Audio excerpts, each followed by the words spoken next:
And I want to ask you one last question before we pivot to talk about your book, because no, we cannot do that. We are not. Yeah. No, I'm not allowed. No, you are not asking one last question, because then we will not be talking about his book. Hello, and welcome to the Fiction Nonfiction Podcast from Literary Hub, where we believe that every issue in your social media feed or on the evening news has already been tackled somewhere in literature. I'm Whitney Terrell, author of the novel The Good Lieutenant. And I'm Vivi Ganeshananthan, also known as Sugi, the author of the novel Brotherless Night. I was driving home from class the other night, and I happened to notice it's right before you and I were talking on the phone, that India had made bombing runs over Pakistan-controlled parts of Kashmir and parts of Pakistan itself. And the hashtag India-Pakistan war was trending, and it seemed to me like a big deal.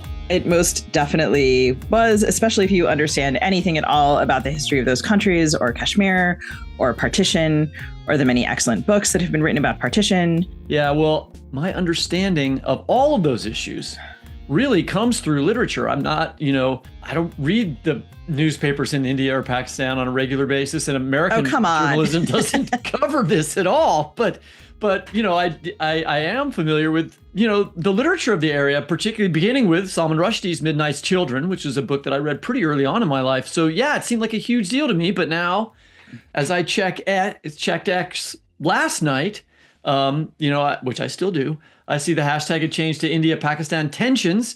And then this morning, as we're going to talk about in a minute, it seems like there's a ceasefire. So is there a war happening here or not? Well, if you look at Western media, not really, because we've devoted more time to the new the Chicago Pope tariff negotiations with the UK. This is an ongoing conflict between two very large, historically antagonistic nuclear powers. And I very much doubt that our current president has read Midnight's Children. And that's where we come in. Today, we're going to delve into the political, historical, and literary origins of this conflict with the writer Mirza Waheed. Waheed was born and brought up in Kashmir. His debut novel, The Collaborator, was an international bestseller, a finalist for the Guardian First Book Award and the Shakti Bhatt Prize, and was longlisted for the Desmond Elliott Prize. His second novel, The Book of Gold Leaves, was published in 2014 and shortlisted for the DSC Prize for South Asian Literature in 2016, longlisted for the Folio Prize, and was a finalist for the 2015 Tata Literature Live Book of the Year. He has written for the BBC, The Guardian, Granta, Guernica, Scroll India, Caravan Magazine, Writer's Mosaic, Al Jazeera, and the New York Times. His latest novel, Tell Her Everything, was nominated for the DSC Prize for South Asian Literature in 2019. And he has a new novel coming out next year called Miriam and Son. Welcome, Waheed. Thank you. Thank you for having me. A pleasure to talk to you both. And it's maybe a little bit of even more of a relief this morning, a relief that I hadn't imagined to feel this morning when I woke up to see that I was going to feel grateful to President Trump for calling for a ceasefire related to the situation. We're going to get to that in a second. So it's the morning of May 10th here in the US and the afternoon of May 10th in the UK where you are. When we wrote our questions for you in the first place, the New York Times was reporting that the Pakistani military had accused India of launching air-to-surface missiles targeting 3 air bases across Pakistan, in what the Times called what appeared to be a sharp escalation of the confrontation between India and Pakistan. We're going to talk about the long history of that, but right now in this present moment, everyone I know and care about in these places has been holding their breath, hoping for peace, decrying the jingoism that they see arising from certain quarters. So what is the situation of the hour? Could you talk about what brought us to this moment and what just happened with President Trump calling for a ceasefire?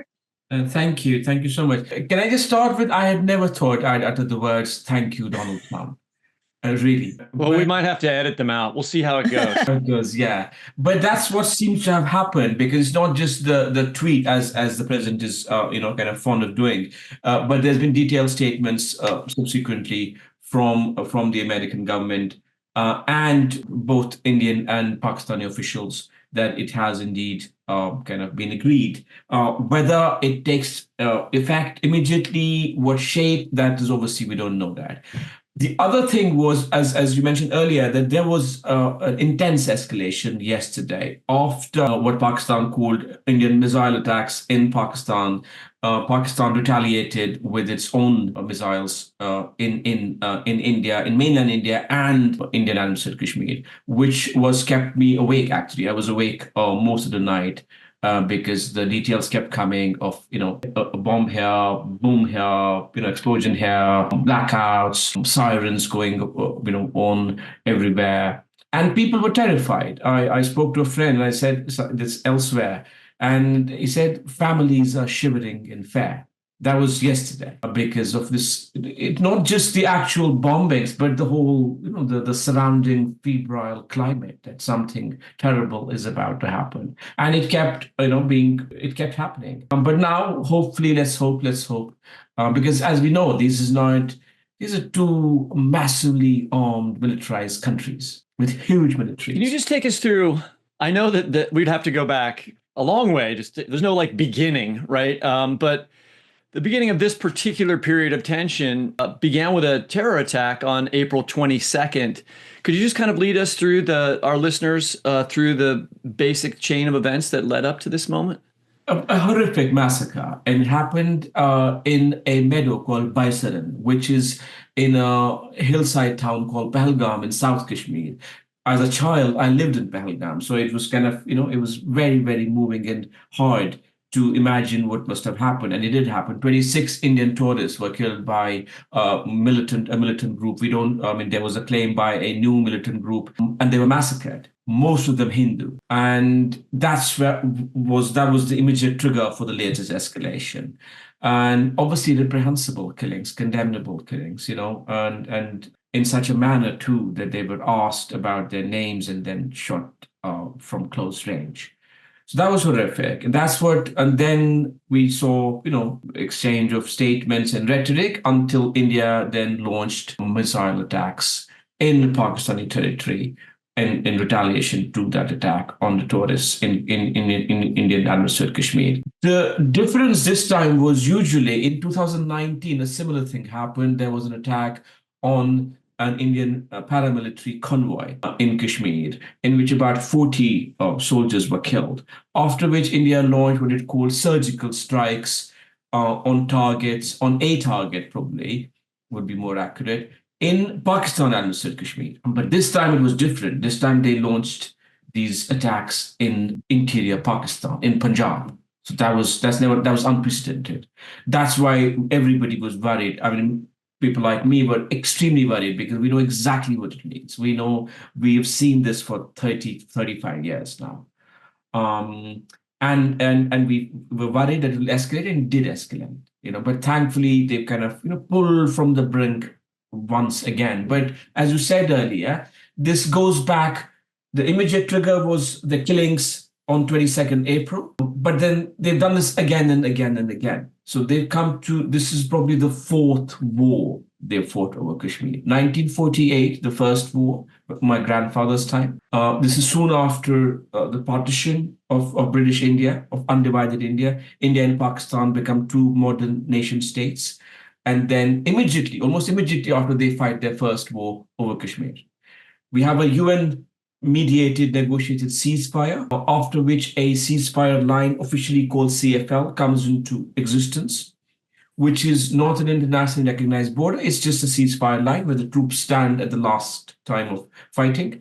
And then that's how Kashmir is divided into two parts. One part under Pakistan, the other under India. They fight again in 1965 over Kashmir, another war. In 1971, there is a major India-Pakistan war, but this is a different war which results in the creation of Bangladesh. So now we have three nations rising out of what used to be an undivided, the subcontinent. And then they have another war over Kashmir again in 1999 in the higher reaches of the Kargil mountains. And then now this in 2025, they came close to, it was a war. I would say it was a war. It was a mini war, whichever kind of language you use. It was a war. And what is forgotten and not covered in the media often is the casualties alongside the line of control, which is the ceasefire line I mentioned earlier. In 1972, that was rechristened as LOC, line of control. Again, not internationally recognized border, one of the most absurd borders on the planet, where villages are literally cut into halves. streams divided, people wave to each other, families can see each other from across a stream, that kind of division that splits Kashmir into two. That's where a lot of the shelling and artillery fire has happened in the last week or so after the massacre in Pahalgam. This is in addition to the missile launches and the drone. What they also did, I'm sure you've read about this, they exchanged drone fire. So they sent drones in each other's cities, which is where we are in history now. This sort of the mechanized warfare, how it's become. It's insane because there were drones in populated areas in both countries. I mean, it's so, just as a little context for our listeners, Waheed and I have been correspondents for many years. And I have paid attention to Kashmir for many years, partly because of the obvious analogies between occupied areas in northern Sri Lanka and the atmosphere in Kashmir. And I might have been introduced to you electronically, perhaps first through Bashar Peer, who also writes about Kashmir. And I mean, I feel some kind of way about the Indian Army, and I grew up feeling that way. And this is a civilian population living under militarization. And one of the questions that, in the wake of the terror attack, which was so brutal and horrific, I saw my Facebook feed and my social media feeds filling up with Pakistani and Indian friends and others connected to South Asia condemning these attacks.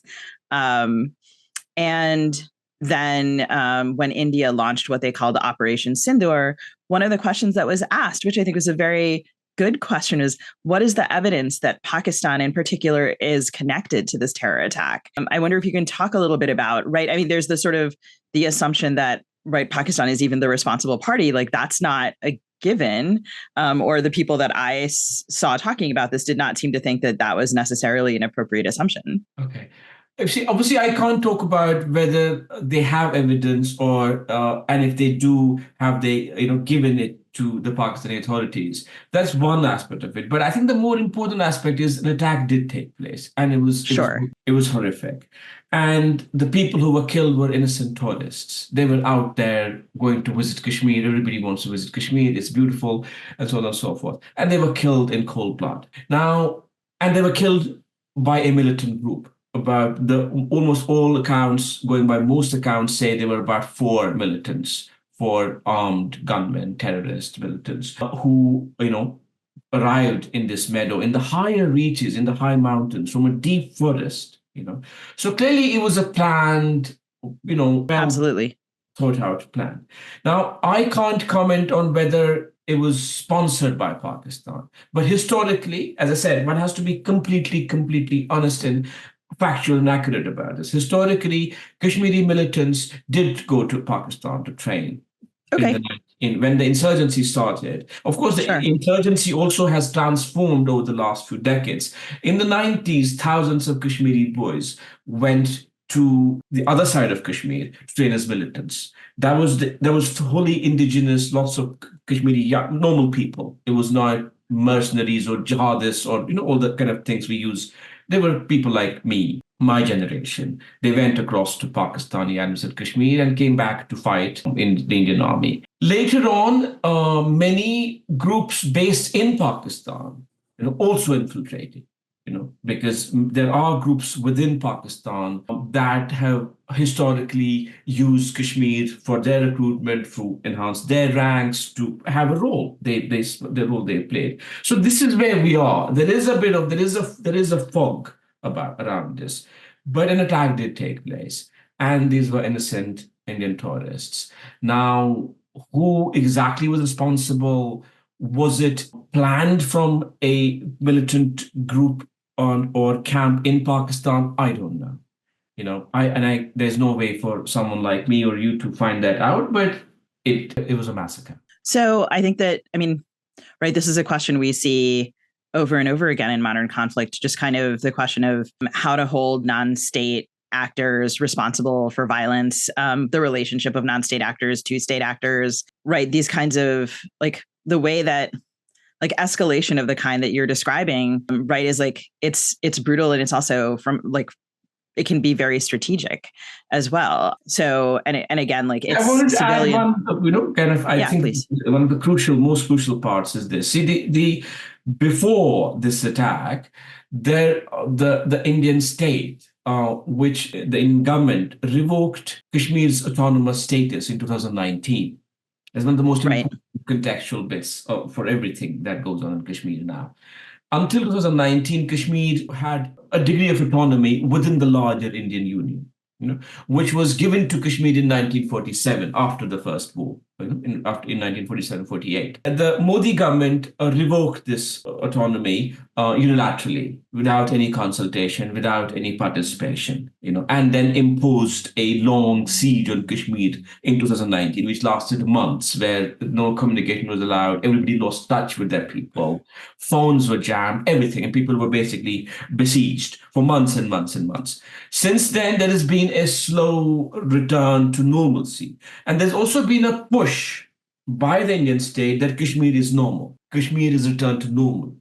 And by which they mean that we have solved Kashmir, we have resolved Kashmir. Look, there are tourists going to Kashmir in record numbers. Therefore, Kashmir is returned to normal. That facade of normalcy, that narrative of normalcy, was shattered in a brutal way on 22nd of April, because this is the most militarized region on the planet, definitely one of the most militarized regions on Earth. There's about at least 500,000 soldiers in Kashmir. So it's also a massive security failure, that how can militants launch such a brutal attack with all this, military apparatus there. So that narrative of normalcy is kind of, shattered, which also points crucially to the idea that the peace that is in Kashmir is an imposed peace. It's a silence. It is a coerced assimilation, where Kashmiris themselves have no voice now. It's total repression. People are booked, detained for Facebook posts. Journalists are in prison. Human rights activists are in prison. Lawyers are in prison. Many political activists are not allowed to say anything. The media has been completely transformed into a very pliant, compliant, statist, industry. People don't have a voice. So that kind of imposed peace it's not going to work, because people are not part of it. Whitney, I just had an army of, speaking of militarized zone, an army of lawn mowing people came to cut the grass of the house behind me outside my back window. So I muted myself, but I think they're quiet enough that I will go ahead and, can you hear it? I can't hear it, but if your mic is picking it up, I don't know. I think it'll be okay. I'll go ahead and ask. But Waheed has sort of anticipated part of your next question. But if you want to ask it, kind of. Yeah. No, it's okay. We'll move on to the. No, I need a question. It's okay. Next one. All right. Oh no, it's going to be too loud. Sugi, I think you should do that. Just mention the episode that we did about the issue that he's talking about, and then switch on to Pakistan. And please make sure while you're saying that, just for listeners, to make sure they understand that Pakistan is a Muslim majority part of India, and that the religious part of this is also an issue, right? So just a basic facts that I know that you guys understand perfectly well, but our listeners may not. Okay, 3, 2, 1. So you're mentioning the revocation of Article 370 of the Indian Constitution, which was what had granted special status or autonomy to Jammu and Kashmir. 35A, which guaranteed Kashmiris' rights to property, exclusive rights to their property and jobs and land. Okay. And so just for our listeners, additional context, back in 2020, we interviewed the journalists Rohini Mohan and Praveen Donthi about widespread protests in India over the Citizenship Amendment Act and the revocation of Article 370 and all of this. So, and just as a little bit of further context, right? Partition, which took place in 1947, divided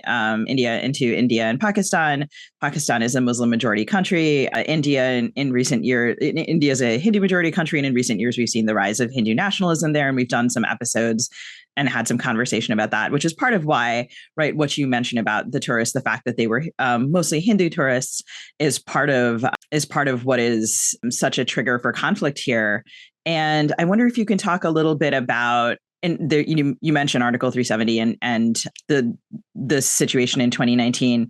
What role has the Modi government played in the current situation? And can you also, right, Pakistan is essentially military run. Is that an accurate way to describe that? Can you talk about these Can you talk about the Modi government and also the Pakistan's government in the context of the present situation? Modi government is the government of the BJP, the Bharatiya Janata Party. And Bharatiya Janata Party is, as we all know, it's established, is a Hindu nationalist party. And it's always been their manifesto. Nothing is hidden. They've always wanted, and the parent organization, the RSS, from which a lot of the BJP cadre and Prime Minister Modi himself comes, they believe India should be a Hindu state, a Hindu Rashtra, as it is called, by which we mean, Hindus must have primacy in everything. Everybody else is allowed to stay there and, live there, Muslims and other Christians and Sikhs and other minorities. But their vision has always been for about a century that India should be a Hindu Rashtra, a Hindu nation. And this is not recent. This is a matter of history. They've always wanted this even before the independence of India from British rule. But going back to your question earlier, but when the partition happens in 1947, sadly and tragically, it was on religious lines. It was, that Hindus stay on this side and the Muslims go to the other side. That's how Pakistan comes into being. Of course, we all know that India doesn't choose to be a theocracy at the time. India chooses to be a secular state. One has to say that. India's constitution was secular in nature, that it didn't choose one. There's no state religion. Pakistan, on the other hand, later on, it became Islamic Republic of Pakistan. Because the founding principle was that we want Muslims are not going to feel safe in a Hindu majority country. So we want an own country, own state, where Muslims will feel safe and have their own state. That's the brief backdrop, if I have explained it clearly enough. Flash forward. Dividing nations up by religion always works. It seems like it's always a recipe for really great success. It is. I know it is just. It's working so well in Israel.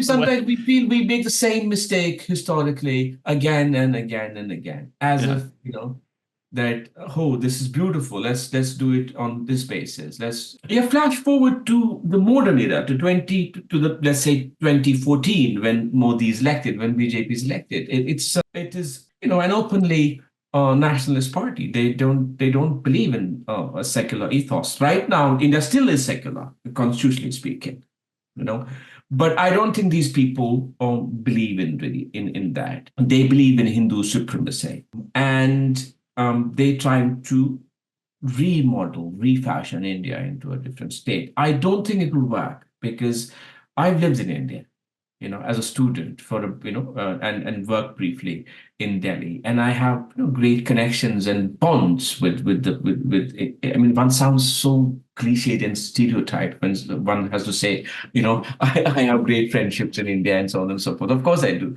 and it's a bewilderingly diverse country. It is the size of a continent. The north is radically different from the south. East India is another country. And within those broad regions, there are various differences, and it's properly diverse country, the size of a continent, as I said, and lots of ethnicities and linguistic, groups. And I don't think a homogeneous model will work for that kind of a country. That's a lot of people. Yeah. Well, that homogenous model, we have plenty of Christian nationalists in our government right now who feel the same way about trying to impose a sort of nationalist model on America. And that's not probably why. That is one of the reasons why Modi and Trump it will work in America. No, I hope not. I mean, I don't think that's the basic idea of America, Tune into YouTube to see my face, my expression of horror. But actually, so on this, I have to say that last night I was flipping through Instagram Reels, as one does, as one doom scrolls, and I saw 3 or 4 times this video of a little Indian Muslim kid telling off a reporter. Did you see this? I may have. I don't think I've listened to it, but he was basically talking about. What was he saying? Go on. So this little Indian Muslim kid is being interviewed by a reporter who's trying to. Who's saying, are you for India? And the kid says yes. And then says, are you for Pakistan? And the kid says yes. And then the reporter says, aren't you ashamed? He's trying to shame the kid sort of into being a an Indian nationalist. And the kid is so smart. I mean, I hope to God this isn't AI. Like I saw it 3 or 4 times and it was attributed to what seemed to be reputable sources. And so this kid with all of the wisdom of a child is saying like, why should I want to blow up other people? Why should I support that? And then the reporter's like, where did you learn this? And he goes, I have a brain, bro. And he stomps off. It's kind of marvelous. Like, it's a wonderful example of like, India, right? This has been a point of pride for India for so long, that it's a pluralist country, that it when partition happens, right? Pakistan chooses to be a Muslim majority country and India chooses to be pluralist and secular. And I will say also that I applied for an Indian visa like earlier this year. And I noticed that when I applied for my visa, I had to specify my religion. I could not say atheist or agnostic. So I had to choose something and I couldn't choose like there is no God. And I was just like, has this always been this way? Because like, I'm pretty sure I think that there's no God and I should be allowed to say so. But, I think instead I ended up marking myself as Hindu because that was the most pertinent category to how I was raised. And so sort of the whole framework of how religion is discussed. Anyway, this little kid is amazing. It's never been perfect. And Muslims have faced discrimination, prejudice, persecution across India's modern history. It's very complex, But at least before, there was the attempt, one of my friends says it, one of the biggest experiments in democracy was India. But then that experiment may not be, succeeding as we speak. But there was always complexity, lots of minorities, Muslims being the largest minority, the second highest population of Muslims anywhere in the world after Indonesia is in India. So it's not a small minority that you can wish away or put somewhere on the margins. What are you going to do with all those people? Yeah. So there's always been problems, but at least on paper, in the system, in the structure, it was written, it's a secular country. Everybody's equal. They've suffered historical discrimination. That's also part of the story, But now they're trying to make it officially majoritarian, Right. We haven't talked as much about Pakistan on this show. Okay. And I don't know as much about Pakistan as I do about India. So who are the political leaders there? The New Yorker refers to Pakistan's army chief, Asim Munir, I don't know if I'm saying that the right way, as the most powerful person in the country. Is he? And what other political players matter in Pakistan right now? You see, Pakistan historically has had military dictators, since the 1950s, at least. Powerful dictators. The most powerful in its history being General Ziaul Haq, who was a partner for the Americans in their war against the Soviet Union. They loved him, because he helped them in Afghanistan. But Asim Munir is the Pakistan military chief, and because Pakistani military is a very, very powerful institution, and not just now, historically, it is the most powerful institution in the country, and they have an influence over everything in Pakistan, especially when it comes to foreign policy, and of course, defense goes without saying. But they also have an influence on foreign policy. They're not the usual military set that sits in, behind the curtain and comes into how to play when the political masters want them to do something. No, they have more influence than many other militaries in the world. That said, Pakistan's also had what I call forever fledgling democracy. They do have elections from time to time.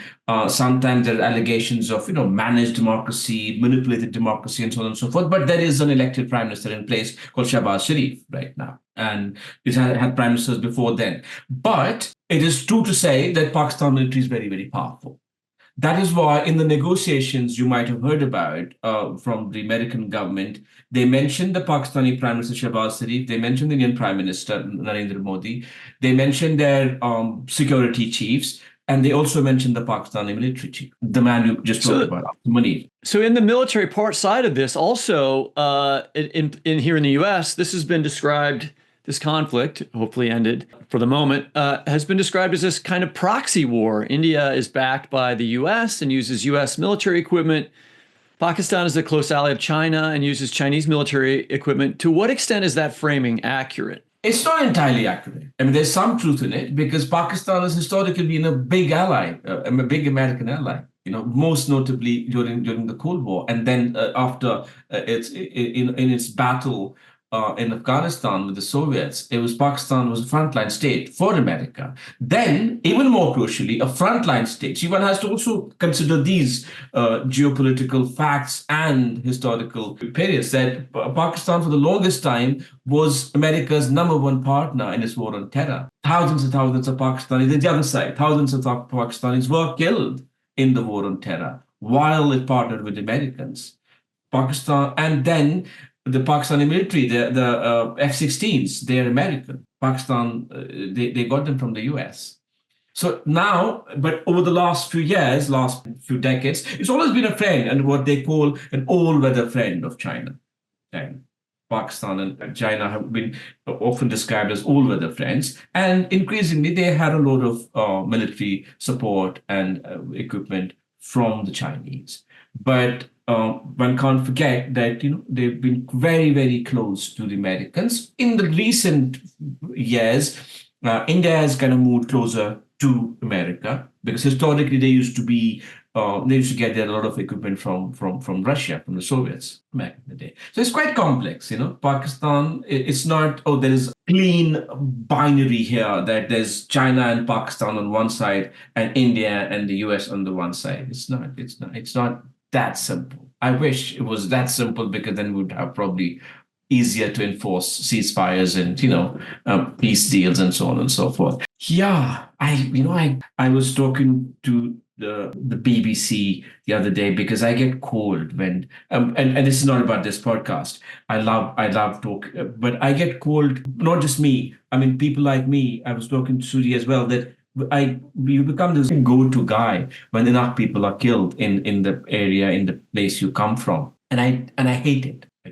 can say this on this podcast. I detest it that you become this person. At the same time, then you feel responsible that you need to talk because there is so much, there was so much, as you mentioned earlier, there was so much hysteria and warmongering going on, and from surprising quarters, even supposedly sane, progressive people were asking for more war, for revenge and for destruction, basically. And I was, during all that time, I was looking at these reporters who were not in the studios in India and Pakistan or in their big TV channels or networks. They were on the borders, good journalists. They were on the borders, reporting from the shells, from the destruction caused by these shells, and people fleeing. You would not have seen this in a lot of the media, that people had fled from the border areas on both sides, and people were making makeshift bunkers, underground shelters. Not enough of them because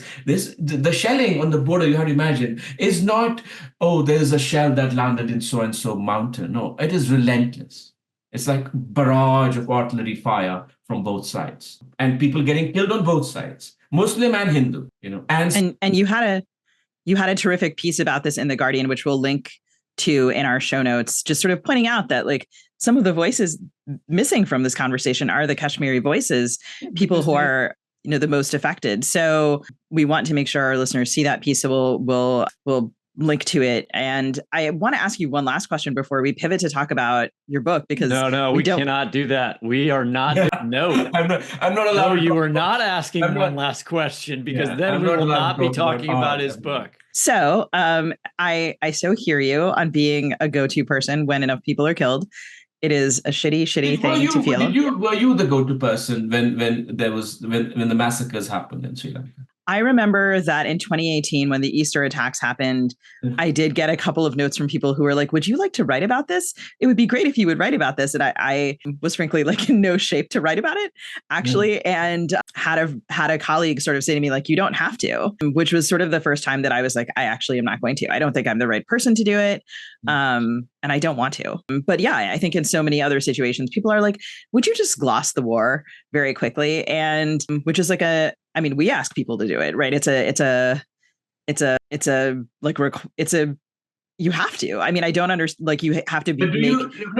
Which is why we like to talk about books on this program, literature, which does not gloss the war. But you wrote a terrific novel about it. We would like to talk to Waheed about his novel. So you're from Srinagar, am I saying that correctly? Yes. Kashmir, and you've written frequently about Kashmir in your fiction. And for listeners who aren't familiar with that region, could you just talk about your upbringing in the area? Like, what does it look like outside of the war, just as a place? And then read to us a bit from your novel, The Collaborator. It is the most gorgeous place on earth. It is beautiful, and it's bruised, it's wounded, and all those cliches that can come to mind are true. And I grew up. I was lucky. I grew up near the Dal Lake, near the lake in Srinagar, in the city. The lake is a 10-minute walk from where my parents' house is. And I also was lucky to go to the idyllic countryside every few years and live there, not just visit as a tourist from the city.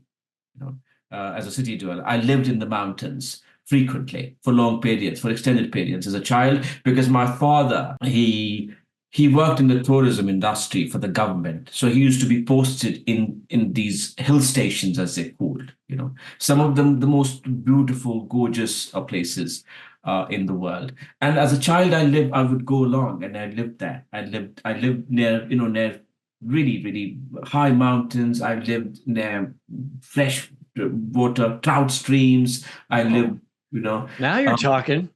I know. And so, yeah, but then I obviously, I grew up in the city. I went to school in the city. I grew up there. And then when the war arrived, when the insurgency began in 1989, it was brutal. It was shocking. It was horrific. And it was massive. It was not a small incident. Everything changed overnight. Of course, there were reasons before, because Kashmir had been left, as I said, unresolved, this conflict between India and Pakistan. But apart from the territorial conflict, it was also about the destiny of Kashmiri people. They'd always wanted this chance to decide their future, which they never got.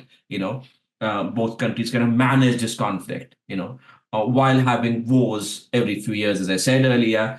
But which meant that there was this growing resentment and huge amount of pent-up resentment and anger and frustration. And then finally erupted in violence, which an armed insurgency in 1989. I was a teenager at the time. I'm trying to keep it brief. So I saw a lot of it firsthand when I was growing up. And then how do I frame this? Then I also read books and wanted to always read books, good books, but I didn't just stay home with books. I was also kind of an outdoor person. I used to go and mix with the rough kids as well. So I saw a lot of it, and I saw massacres myself, witnessed them myself. I saw corpses, and we used to have these operations launched by the Indian Army where they would cordon off entire areas, and then you would be kind of made to sit on open ground for days, for long days, sometimes more than one day, while they searched the neighborhood for militants and arms. And then they would also make all the men go through what is called an ID parade, an identification parade, where you were made to walk in front of a vehicle inside which there would be a masked informer or somebody who would then point to the army man standing next door, that guy, not that guy.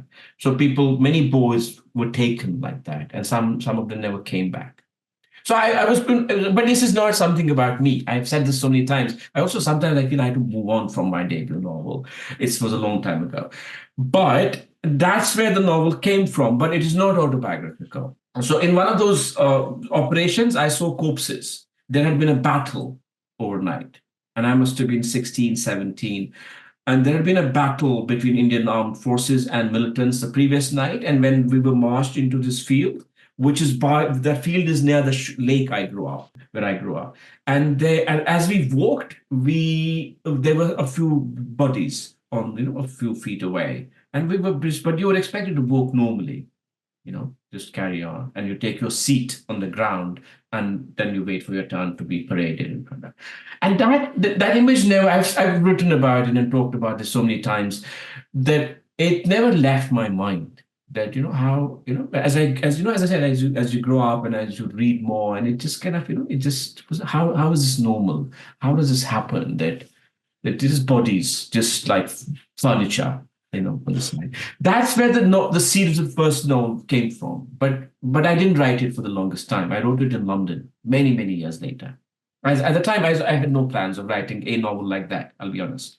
I had no plans, no idea, no conception of writing a novel like this, the debut. But when I started writing, that image had stuck in my mind in my teenage, and then I transported it into the mountains, and everything else is made up. The novel is set on the line of control, sadly, where a lot of the fighting has just taken place, in the no man's land, set in the last village on the line of control that divides two parts of Kashmir. And when war arrives there, the whole life of that village is transformed, because that war also means a lot of these corpses of those killed in the battles between the army and the militants. These corpses land in this valley.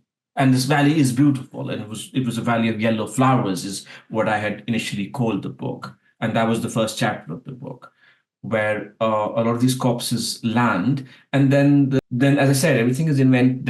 I made it up that then there is an army officer whose job it is to do this thing, but also he wants to count his kills, because he has to make an audit. He has to be successful in his operation. So he employs a local kid, local boy, to go down to the valley and look at these corpses, collect IDs of them and arms of them, and basically an accounting of the dead, of the killed in that process.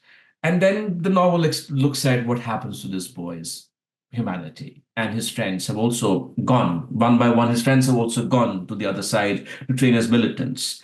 And when he's going down to the valley to look at the corpses to get guns of them and IDs of them, he dreads that one day he might see one of his friends among the corpses. And that's his whole sort of thing. He has his parents, and I obviously complicated the novel. His father is a semi-government official. He's the head man of the village. So he's received patronage from the government funds.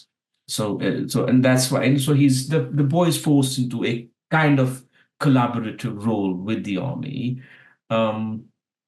It's a beautiful novel. Would you, it captures so much, like both the beauty and the violence that you're talking about. Would you read a little bit from it for us? Yeah, I would read. I think you've chosen an appropriate passage from the book for me to read. So this is the boy going down to the valley for the first time to do this horrific job. And at the time, this boy in the book, if I remember correctly, he's about 17, 18, and by the end of the book, he's about 19. So the voice, I tried for the voice to reflect that kind of, is of a teenage. When I go down the first time after all these months, years, it is with a sense of both pressing nostalgia and fear. The valley looks like a large green sheet hung tenderly from the surrounding foothills, with a singing, humming is more like it, rivulet in the middle. It's still the same, a calm, largely uninhabited, solitary place nestled amidst the rings of our hills and mountains. In my childhood, it was very easy to ignore the Pakistani and Indian checkposts on either side. You forgot about them the moment you stepped on new, untouched, fresh from dried dew grass, and ran downhill for a few minutes before making generous boot marks. I liked long 8s and floral designs all over the place. They were far off, distant, almost unreal. And by the time we took off our clothes to splash about in the low and languid stream, it almost didn't flow. We had assumed full ownership of the place and didn't care who was or wasn't peering at us from some ugly checkpost out there on the mountainside. After swimming in the chilly water, we would lie down on the thick carpet of grass for ages, looking at the really, really blue sky and conjuring up odd names for clouds that hung low over our valley before drifting to another one across the mountains. I spent a long time down there, perhaps all my childhood. I don't have a lot of other memories from those early days. Ma and Baba probably thought it best to let me spend all my time there, not venture out. Stay safe inside the valley, so that I wouldn't clamor to move to the city when I grew up and be lost forever. In the years of my growing up, many border boys went to Sopore or Srinagar or other towns to study, and many refused to come back. Some of them ended up as bus conductors or worked as waiters in rickety restaurants on the national highway. Their parents' cattle herds dwindled with each passing year. and brought poverty, loneliness, and ill health. I suppose my parents were scared too. In the years after I grew up, some of the boys either became guides and clandestinely scouted city boys across the border into training camps in Pakistan, or became militants themselves to relieve their parents of their yoke of shepherds' lives and give them proper homes when Kashmir would gain its independence. Many disappeared like that from time to time. I guess those who went to the city were luckier. My friends, all my friends, went away too. And God only knows if they will ever come back. Not many do, you see. And those who do don't live very long here. Because the army people, the protectors of the land, have decided that there is only one way of dealing with the boys: catch and kill. Catch and kill. I therefore ended up staying with my parents and their cattle. I stayed on in the valley and in the end came to own it all by myself. I look at the first few corpses and I'm immediately horrified at the prospect of what my first ever job entails. There are probably 6 of them ahead of me. Ugly grins, unbelievable, almost inhuman postures, and a grotesque intermingling of broken limbs make me dig my teeth deep and hard into my clenched fists. What an elaborate litter. There are bare wounds, holes dark and visceral, and limbless, armless, even headless torsos. A low moan struggles, screeches inside. Gradually, I approach one of the more intact bodies, gingerly, eyes reduced to hairline slits, and look for a pocket bag amidst all the dirt and the crusted blood on his clothes. I find the ID card in his back pocket and in some kind of limp, involuntary motion, throw it into the nylon army rucksack the captain gave me last week. It's not easy collecting identity cards and whatever else you can find on dead bodies. Should I close here? Thank you.